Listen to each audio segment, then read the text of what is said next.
ಘರ್ಜಿಸುತ್ತಿದ್ದ ಹೆಣ್ಣು ಹುಲಿಯನ್ನ ಈ ರೀತಿಯಲ್ಲಿ ಬೇಟೆಯಾಡಬಹುದು ಅಂತ ಯಾರೂ ಕೂಡ ಅಂದ್ಕೊಂಡಿರಲಿಲ್ಲ.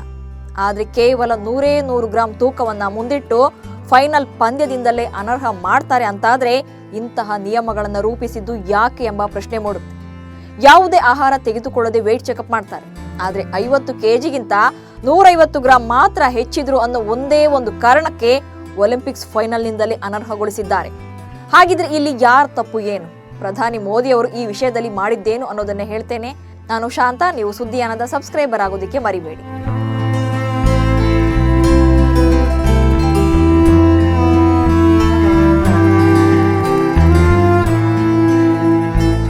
ಇದು ನಿಜಕ್ಕೂ ಕೂಡ ಕೋಟಿ ಭಾರತೀಯರ ಕನಸನ್ನ ಒಂದೇ ಏಟಿನಲ್ಲಿ ಭಗ್ನ ಮಾಡಿರುವ ಘಟನೆ ಅನ್ನೋದ್ರಲ್ಲಿ ಯಾವುದೇ ಅನುಮಾನ ಇಲ್ಲ.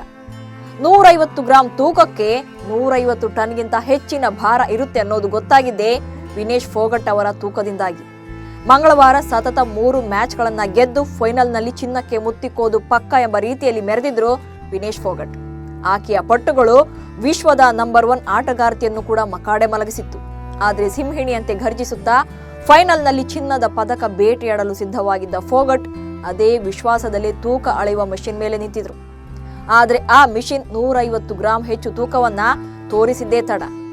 ಮ್ಯಾಚ್ ರೆಫ್ರಿ ಅವರು ರೆಡ್ ಕಾರ್ಡ್ ತೋರಿಸೇ ಬಿಟ್ಟಿದ್ರು. ಫೋಗಟ್ ಟೂರ್ನಮೆಂಟ್ ಇಂದ ಔಟ್ ಆಗಿದ್ದಾರೆ. ಒಮ್ಮೆ ಟೂರ್ನಮೆಂಟ್ ಇಂದ ಔಟ್ ಆದ ನಂತರ ಯಾರು ಏನೇ ಅಪೀಲ್ ಮಾಡಿದ್ರು ಕೂಡ ಒಲಿಂಪಿಕ್ಸ್ ರೂಲ್ಸ್ ಪ್ರಕಾರ ಮತ್ತೆ ಪರಿಗಣನೆಗೆ ತೆಗೆದುಕೊಳ್ಳುವುದೇ ಇಲ್ಲ. ಹೀಗಾಗಿ ವಿನೇಶ್ ಫೋಗಟ್ ಪದಕವಿಲ್ಲದೆ ಪ್ಯಾರಿಸ್ನಿಂದ ಭಾರತಕ್ಕೆ ವಾಪಸ್ಸಾಗುವಂತಾಗಿದೆ. ಇಷ್ಟಕ್ಕೂ ಪಂದ್ಯ ಆರಂಭಕ್ಕೂ ಮುಂಚಿತವಾಗಿ ದಿನದ ಮೊದಲ ಅವಧಿಯಲ್ಲೇ ಕುಸ್ತಿಪಟುಗಳು ವೇಟ್ ಚೆಕ್ ಮಾಡ್ತಾರೆ. ಸಾಮಾನ್ಯವಾಗಿ ಖಾಲಿ ಹೊಟ್ಟೆಯಲ್ಲೇ ಈ ರೀತಿಯಲ್ಲಿ ವೇಟ್ ಚೆಕಪ್ ಮಾಡಲಾಗುತ್ತೆ. ಕುಸ್ತಿಪಟುಗಳು ಯಾವುದೇ ಕೆಟಗರಿಯಲ್ಲಿ ಭಾಗವಹಿಸುವಾಗ ತೂಕ ನಿಗದಿಯಷ್ಟೇ ಇರಬೇಕು ಅಥವಾ ಅದಕ್ಕಿಂತ ಕೆಲವು ಗ್ರಾಂಗಳಷ್ಟು ಕಡಿಮೆ ಇರಬಹುದು. ಇಲ್ಲಿ ವಿನೇಶ್ ಫೋಗಟ್ ಅವರ ವಿಚಾರಕ್ಕೆ ಬರೋದಾದ್ರೆ ಅವರು 50 kg ಕೆಟಗರಿ ಅಂದ್ರೆ 50 kg ಅಥವಾ ಅದಕ್ಕಿಂತ ಸ್ವಲ್ಪ ಕಡಿಮೆ ತೂಕವನ್ನ ವೇಟ್ ಚೆಕ್ ಮಾಡುವಾಗ ಮೇಂಟೈನ್ ಮಾಡ್ಕೊಳ್ಬೇಕು. ಆದ್ರೆ ಕುಸ್ತಿಯಂತಹ ಕ್ರೀಡೆಗಳಲ್ಲಿ ದೇಹದ ಸ್ಟೆಮಿನಾ ಬಹಳ ಮುಖ್ಯ. ಅದಕ್ಕೆ ಬೇಕಾದ ಒಳ್ಳೆಯ ಆಹಾರಗಳನ್ನು ತೆಗೆದುಕೊಳ್ಳಲೇಬೇಕು. ಹಾಲು ಕುಡಿಯುವುದು, ಹಣ್ಣುಗಳನ್ನು ತಿನ್ನುವುದು ಕಾಮನ್. ಇದರಿಂದಾಗಿ 50 kgಗಿಂತ ಸ್ವಲ್ಪ ಜಾಸ್ತಿ ತೂಕ ಸಾಮಾನ್ಯವಾಗಿ ರಾತ್ರಿ ಹೊತ್ತಿನಲ್ಲಿ ಇದ್ದೇ ಇರುತ್ತೆ. ಆದ್ರೆ ಬೆಳಗ್ಗೆ ತೂಕ ಚೆಕ್ ಮಾಡುವಾಗ ಮತ್ತೆ 50 kg ಒಳಗೆ ತೂಕವನ್ನ ಮೇಂಟೈನ್ ಮಾಡಿಕೊಳ್ಳಲೇಬೇಕು. ಹಾಗಂತ 100-150 ಗ್ರಾಂಗಳಷ್ಟು ಇಳಿಸೋದು ದೊಡ್ಡ ಕಷ್ಟವೇನೂ ಅಲ್ಲ. ವಿನೇಶ್ ಫೋಗಟ್ ಕೇವಲ ಅರ್ಧ-ಮುಕ್ಕಾಲು ಗಂಟೆಗಳಲ್ಲಿ ಅಷ್ಟು ತೂಕ ಇಳಿಸಿಕೊಳ್ಳೋದಕ್ಕೆ ಸಮರ್ಥರಿದ್ದಾರೆ. ಆದ್ರೆ ಅದ್ಯಾಕೆ ಒಲಿಂಪಿಕ್ಸ್ ನಲ್ಲಿ ಅಫಿಷಿಯಲ್ ಆಗಿ ತೂಕ ಚೆಕ್ ಮಾಡೋದಿಕ್ಕೂ ಮೊದಲು ವಿನೇಶ್ ಫೋಗಟ್ ಅವರ ಕೋಚ್ ಮತ್ತು ಟೀಮ್ ಮ್ಯಾನೇಜ್ಮೆಂಟ್ ಮೊದಲೇ ಯಾಕೆ ಅವರ ತೂಕವನ್ನ ಚೆಕ್ ಮಾಡಿ ದೃಢಪಡಿಸಿಕೊಂಡಿಲ್ಲ ಎನ್ನುವುದು ಕೂಡ ಅರ್ಥ ಆಗ್ತಾ ಇಲ್ಲ. ಇಲ್ಲಿ ಒಲಿಂಪಿಕ್ಸ್ ಕಮಿಟಿಯವರ ಮೇಲೆ ಗೂಬೆ ಕೂರಿಸೋದಕ್ಕೂ ಮೊದಲು ವಿನೇಶ್ ಫೋಗಟ್ ಅವರ ಕೋಚ್ ಮತ್ತು ಟೀಮ್ ಮ್ಯಾನೇಜ್ಮೆಂಟ್ ನಿರ್ಲಕ್ಷ್ಯವನ್ನು ಕೂಡ ಗಮನಿಸಬೇಕಾಗುತ್ತೆ. ಹಾಗೆ ಒಂದು ವೇಳೆ ಕೇವಲ 100-150 ಗ್ರಾಂ ಹೆಚ್ಚು ತೂಕವಿದ್ದಾಗ ಅದನ್ನ ಸಂಜೆ ಮ್ಯಾಚ್ ನಡೆಯುವ ಅವಧಿಯೊಳಗೆ ಇಳಿಸಿಕೊಳ್ಳಬೇಕಾದ ಸರಳ ಸೂಚನೆಯನ್ನು ಕೊಟ್ಟಿದ್ರು ಕೂಡ ಸಾಕಿತ್ತು. ಯಾಕಂದ್ರೆ ಮ್ಯಾಚ್ ನಡೆಯೋಕೆ ಇನ್ನೂ 10 ಗಂಟೆಯಷ್ಟು ಟೈಮ್ ಇದ್ದಾಗ ವೆಯ್ಟ್ ಚೆಕ್ ಮಾಡಲಾಗಿತ್ತು. ಹೀಗಿರುವಾಗ ವೆಯ್ಟ್ ಕೇವಲ 150 ಗ್ರಾಂ ಮಾತ್ರ ಹೆಚ್ಚಿದೆ ಎನ್ನುವ ಕಾರಣಕ್ಕೆ ಒಲಿಂಪಿಕ್ಸ್ ಫೈನಲ್ ಪಂದ್ಯದಿಂದಲೇ ಔಟ್ ಮಾಡಿದ್ದು ಅಮಾನವೀಯ ಅಷ್ಟೇ ಅಲ್ಲದೆ ಒಲಿಂಪಿಕ್ಸ್ನ ಮೂಲ ಧ್ಯೇಯಕ್ಕೆ ಅಪಚಾರ ತಂದಂತಾಗಿದೆ.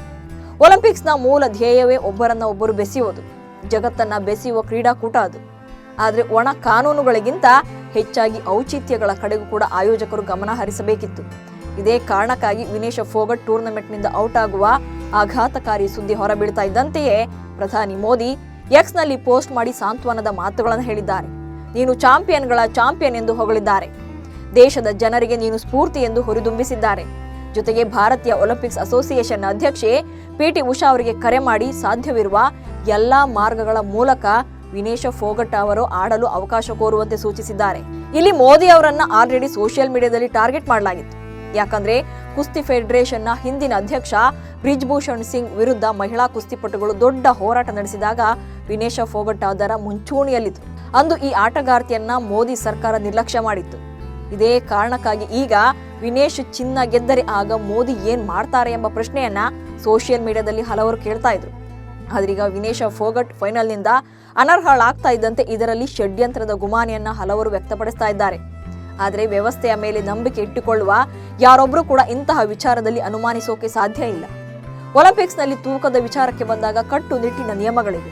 ಅದನ್ನ ಪಾಲಿಸಬೇಕಾದ ಜವಾಬ್ದಾರಿ ಆಟಗಾರರ ಮೇಲಿರುತ್ತೆ. ಆದ್ರೆ ಇಲ್ಲಿ ಆಗಿರುವ ಸಣ್ಣ ಲೋಪಕ್ಕೆ ಕೊಡಲಿಯಿಂದಲೇ ಕತ್ತರಿಸುವಂತಹ ಶಿಕ್ಷೆ ನೀಡಿರುವುದು ಮಾತ್ರ ಒಲಿಂಪಿಕ್ಸ್ನ ಮೂಲ ಉದ್ದೇಶಕ್ಕೆ ಧಕ್ಕೆ ತಂದಂತಾಗಿದೆ. ಅಶಿಸ್ತು ಅಥವಾ ಬೇರಿನ್ಯಾವುದೇ ಕಾರಣಕ್ಕೆ ಅನರ್ಹರಾಗಿರ್ತಿದ್ರೆ ಅದು ಬೇರೆ ಮಾತು. ಆದ್ರೆ ಕೇವಲ 150 ಗ್ರಾಂ ಹೆಚ್ಚಿದ್ದಾರೆ ಎಂದು ಮ್ಯಾಚ್ಗಿಂತ 10 ಗಂಟೆ ಮೊದಲೇ ಅನರ್ಹ ಮಾಡಿರೋದನ್ನ ಒಪ್ಪಿಕೊಳ್ಳೋದು ಕಷ್ಟ.